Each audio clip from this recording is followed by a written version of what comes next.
Mga katrops, welcome back ulit kayo sa aking channel Sports React PH at ngayon na ay pag-uusapan natin ang balitang bagong super team na nabuo na ng Sacramento Kings.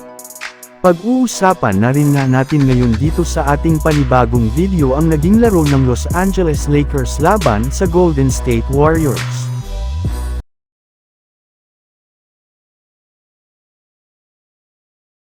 Nananatili pa rin nga talaga mga katrops, na inconsistent ang Sacramento Kings ngayon since isang beses pa lamang nang nananalo sa kanilang huling 4 na laro. Ito na rin naman nga ang mismo ni rason bakit hindi makausap o makaangat sila sa standings ng Western Conference.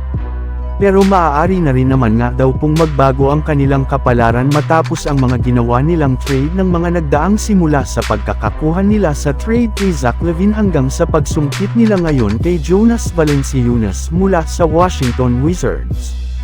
Hindi nga kagaya ng mga nagdaang linggo ay solido na nga ang kanilang lineup na pinangungunahan ng kanilang bagong starting 5 na sina Malik Monk, Zach LaVine, DeMar DeRozan, Keegan Murray, at si Domantas Sabonis. Mas lumalim na rin naman nga po ngayon ang kanilang bench sa pagkakaroon na nila dito ng mga players kagaya ni Kian Ellis, Trey Lyles, Devin Carter at higit sa lahat si Jonas Valanciunas. Samantala pumunta naman tayo sa ating sunod na pag-uusapan ngayon sa naging laro ng Los Angeles Lakers laban sa Golden State Warriors. Inanunsyo na nga mga katrops, bago ang laro ng Los Angeles Lakers ngayong araw laban sa Warriors na hindi pa rin nga talaga maglalaro dito si Luka Doncic since inaasahan nga nito na magde-debut next week laban sa Utah Jazz. Pero sa kabila nga ng pagiging undermanned ulit ng Lakers ay maganda pa rin nga ang kanilang simula matapos silang maagang makalamang sa pamamagitan ng napakahigpit nilang depensa. Halos lahat nga ng kanilang mga players ay nag-effort talaga na dumpensa lalo na sa perimeter, kumuha ng rebound at gumawa ng mga hustle plays. Sinabayan pa nga ito ng pag-init pa ng gusto ng kanilang shooting sa 3-point line sa pangunguna ni LeBron James na tumitira ng 3-pointer sa Lakers logo.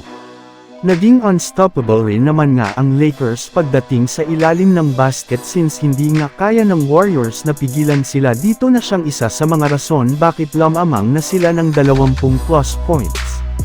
Pero pagdating nga ng second half ay dito na nga nagsimulang humabol ang Warriors kung saan naidikit pa nga po nila ang score sa pag-init ng kanilang shooting lalo na si Stephen Curry at paghigpit ng kanilang depensa.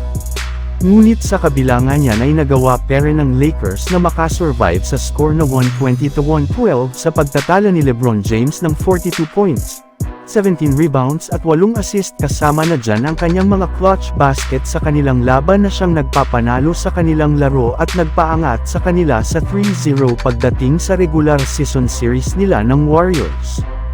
Malapit na rin naman nga sila na makaangat ngayon sa ika-top 4 sa standings ng Western Conference kung sakaling mang maipanalo nila ang kanilang mga susunod na laban. So yun lang nga mga katrops ang handog ko sa inyong storya ngayong araw. Sana nag-enjoy kayo. Please like and subscribe my YouTube channel Sports React PH para sa iba pang storya at update patungkol sa NBA. Kita-kits muli sa ating susunod na video.